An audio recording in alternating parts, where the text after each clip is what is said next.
Welcome to the Leadership Launchpad Podcast. I'm your host, Kevin Pierce, and today we're diving into a topic that I believe can change the trajectory of any young athlete's life. It's not a new training program, it's not the latest piece of equipment, it's not even raw talent. What we're talking about today is confidence. Confidence is the currency. It's the things kids spend every single day, whether they realize it or not. And if their account is full, they're ready to take risk, push through failure, and believe they belong in that moment. If their account is empty, though, no amount of talent or gear will save them. Let me ask you this. How many kids have you seen who look amazing at practice? They're sharp, they're skilled, they dominate drills, and you think, wow, that kid's definitely going places. And then the lights come on, the stands fill with people, the pressure of the game kicks in, and suddenly they don't look the same. They hesitate, they second guess, they play small. It's not about their ability, that's about confidence. Without it, talent gets locked away. But with it, even an average player can look extraordinary. I've seen both sides as a coach. I had a swimmer who wasn't naturally the most gifted athlete on the team. He wasn't the fastest. He didn't have the perfect technique. And if you looked at him on paper, you'd never guess he ended up being one of the most important members of our program. But here's what he had. It was belief. He walked onto the pool deck every day like he belonged. He was willing to race anyone.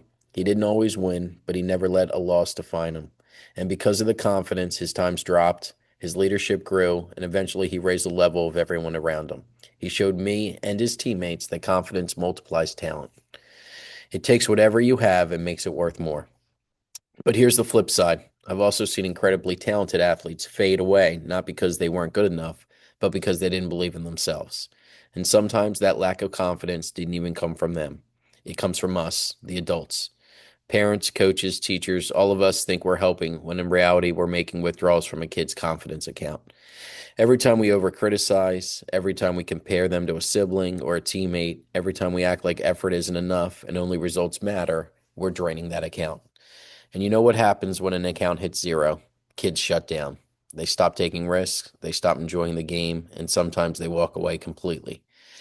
I coached a girl once who was one of the most naturally talented athletes I've ever seen. Everything about her screamed potential, but she was surrounded by constant comparisons, constant pressure, and constant reminders of what she wasn't doing right. Instead of her account filling up, it was drained week after week, and eventually she quit. Not because she didn't love the sport, not because she didn't have the ability, but because she didn't have the belief.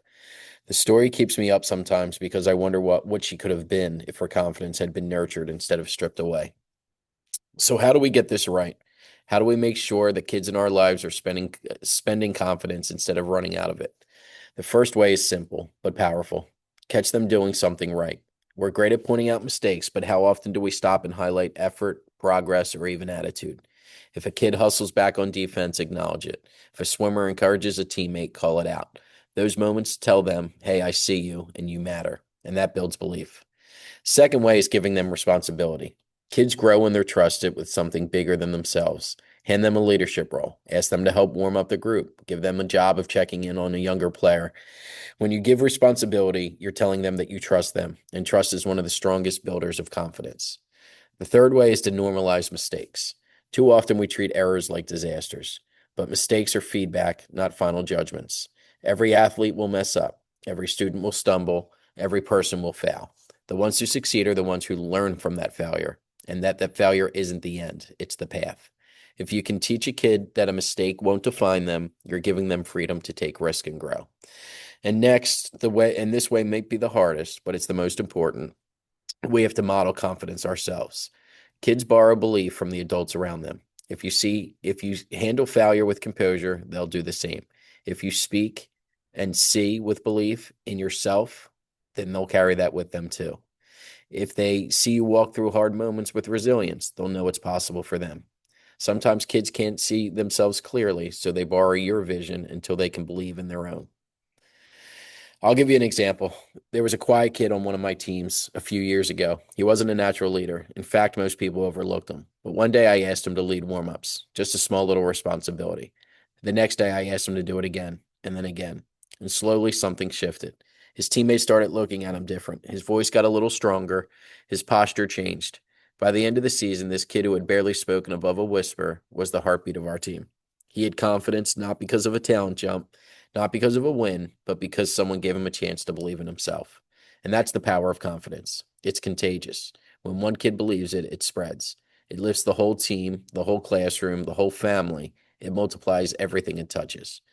So here's my challenge to you. This week, I want you to find one way to make a deposit into a kid's confidence bank. Maybe it's a simple "I believe in you." Maybe it's celebrating effort instead of outcome. Maybe it's giving them a role on the team that shows that they matter. Every deposit counts because when a big moment comes along, when the lights come on and the pressure hits, they're going to spend whatever confidence they have. And the question is, will their account be empty or will it be overflowing? Remember, confidence is the currency. Let's make sure our kids never run out of it.